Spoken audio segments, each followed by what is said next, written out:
everyone, welcome to Study IQ English. Well, we have spoken enough about the West Asian War. We know that war is here, it will keep continuing because the war has no proper systematic conditions being outlined. On the one hand, US and Israel demand that Iran must surrender, and they have been killing one by one all the top leaders of Iran. Well, the current supreme leader, Mr. Mujtaba Khamenei, is also allegedly injured already. At the same time, Iran says, no, we are not going to surrender. They believe in maintaining an asymmetric warfare, using cheap drones and ballistic missile, and also they believe in maintaining the axis of resistance by financing terror groups, non-state actors of terror like Hezbollah in Lebanon, Houthis in Yemen, militias in Iraq, and then of course Hamas group in Palestine area. So therefore, the war is ongoing. But we must also look at the humanitarian side of all this.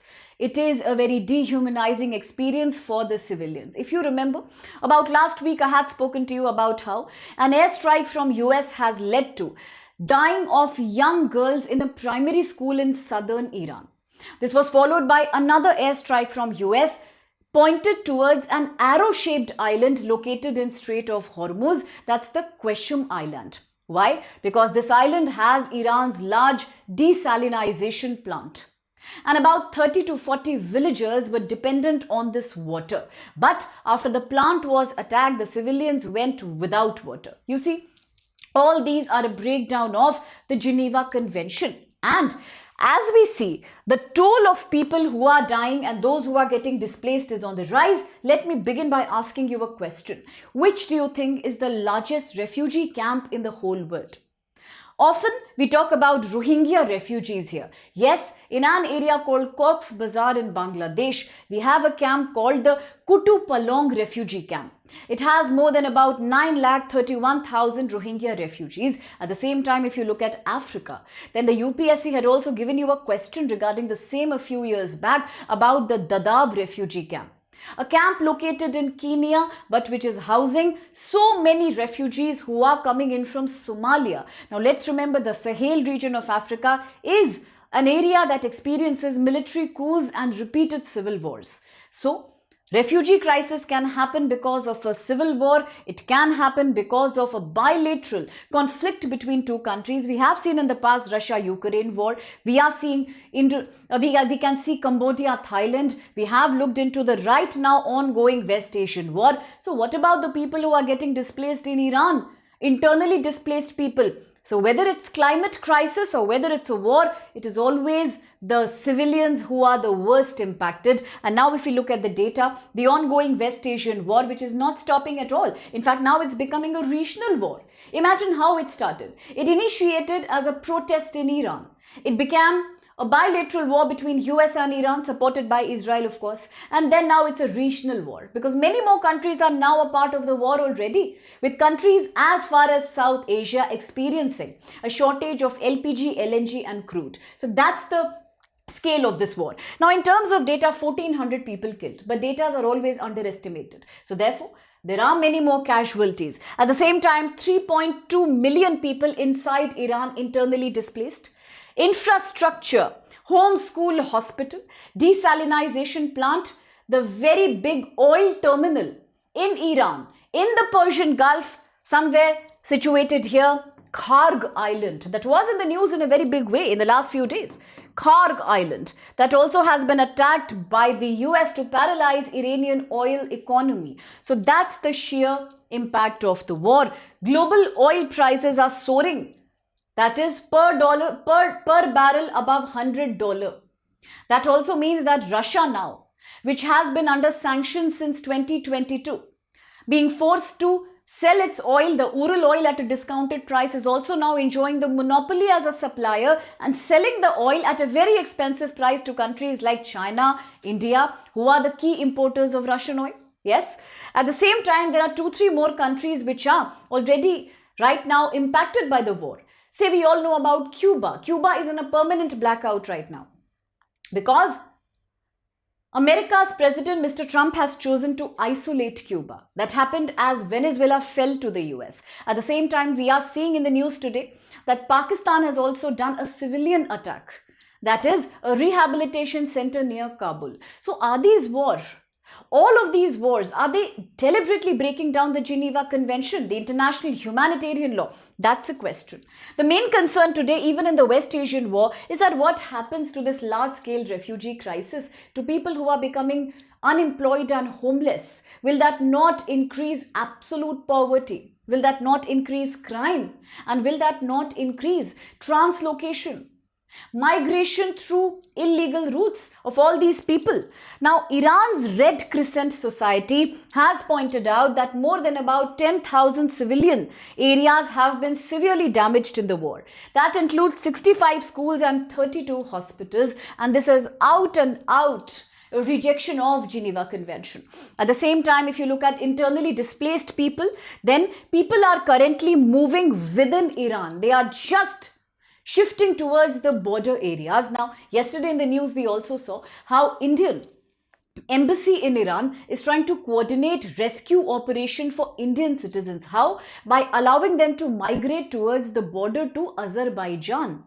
Countries like Armenia are witnessing alternate routes through which people are running back to their countries. But what about the local citizens of Tehran? What about the people of Iran, the villagers of Iran? Where shall they go?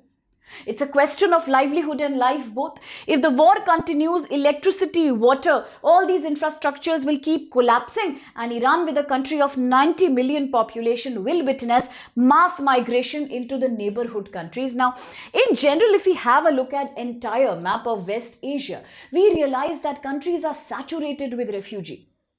Now, if you look at Syria, after the fall of al-Assad was then taken over by another leader called al-Shara. He is an ally of US, but have we not seen?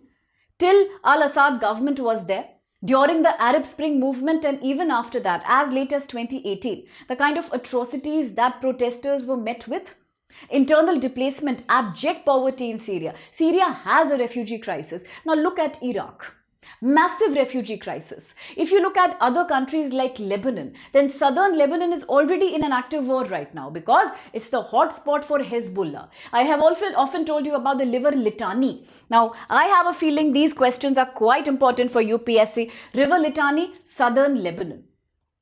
An area where Hezbollah militants operate. They are retaliating against Israel because they want to take a revenge on Mr. Khamenei's death. After all these are pro-Iran NSAs, non-state actors of terror. So therefore, Lebanon also is experiencing internal displacement because of the war. At the same time, we are seeing civilian regions in UAE, airports, including in commercial hubs like Dubai, in Kuwait, Qatar, the Al Udeid military base, all these are under airstrikes and attack. That means people have no place to go. There is no safe nation right now if you look at the entire GCC, Gulf Cooperation Council region, and look at Turkey. Turkey, a country that has long been paralyzed because of the Kurdish movement. Now, the government of Turkey often takes strong actions against the Kurdish forces. We know the Kurds are one of the largest ethnic communities without a country of their own, and that's because it is happening now as the Turkey government has been taking strict steps against them. Mr. Öcalan, the leader of the Kurdish forces, has been in Turkish captivity since 1990s. And still there is a war because for Turkey they are a major threat. Now today US is using these Kurdish forces for what? To fight the pro-Iran militias in Iraq. So you see, the war is just spreading across the region. So Turkey has massive refugee crisis, majority of them internally displaced or who are coming from Syria. See, about 3.6 million Syrian refugees. And then what about Pakistan, Afghanistan? Already there is an ongoing war about the Durand line between Afghanistan and Pakistan. And Afghan refugee crisis is a well-known thing across the world. Looking at Iraq, longest border with Iran and therefore the most easy place for people to escape into. But at what cost? Iraq is already experiencing Kurdish forces versus militia. Again, a proxy war between Iran and the US. So you see, entire West Asia is right now full of refugee camps, and as more civilian infrastructure keeps getting attacked, the problem is only going to increase. It's not going to be better. Now, which are the countries which are highly risky right now, which are absolutely neighboring with Iran? So these are Iraq, one of the longest borders. You have Turkey. You have Pakistan, which is already in a war with Afghanistan right now. Then you have Afghanistan. You have Armenia, Azerbaijan, and these two countries were already in war few years back. About which was that area? Can you please tell me in the comment box? It starts with N. Which is that area between Armenia, Azerbaijan that was a point of contention between both these neighboring countries? Then you have Turkmenistan. So all these nations are now surrounding Iran as neighbors, and therefore refugee crisis might spill across all these nations, and the war will lead to more refugee camps, more burden on agencies like United Nations, UNICEF, to provide, the International Red Cross Society, to provide for food, medication and other basic necessities. It is going to cause regional instability. Of course, it's coming at a cost of economic disruption. Already, as Strait of Hormuz is shut, which supplies over 30% of global crude and many more supplies of LPG and LNG. Countries are starving of energy. Today, we are speculating alternative routes. We are looking at Bab el-Mandeb, but again, Bab el-Mandeb is subject to the controversy regarding Houthi rebels in Yemen. So if they protest to support Iran at this moment, Bab el-Mandeb could also be an area that may experience blockages in times to come.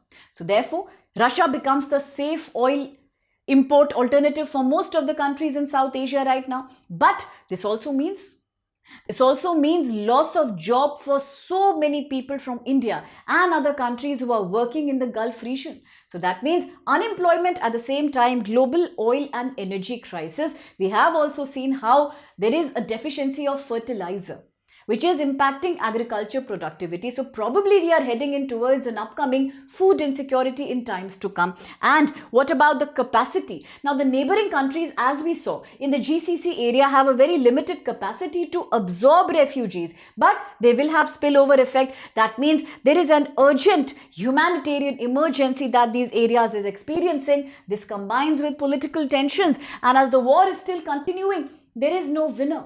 There is no person who has lost the war. We can safely assume that it is the civilians who are at the losing end of the war, because either hospitals or schools or residential areas or desalinization plants, all these are taking away life, livelihood and infrastructure. Things that take years to get built. At the same time, they are crumbling down at one short airstrike. So let me quickly show you the practice question here. Which of the following countries share a land border with Iran? A, that's 1, Iraq, 2, Turkey, 3, Pakistan, 4, Syria. Let me know the answer in the comment box. You can also answer other questions that I asked you. A quick reminder, at Study IQ, we are offering 2027 and 28 batches with very humble prices as low as 13,999 for more than 1 year of guidance. If you use my code SPLIVE, even more discount you can avail. But remember, for 27 and for 28, the batch is beginning on 26th of March. So make sure you enroll quickly, because it's a limited time offer at a very humble price. Whether you are a Hindi, English or a bilingual student, get a guarantee for selection in the UPSC, but make sure you enroll today and do remember the code SPLIVE. Thank you so much.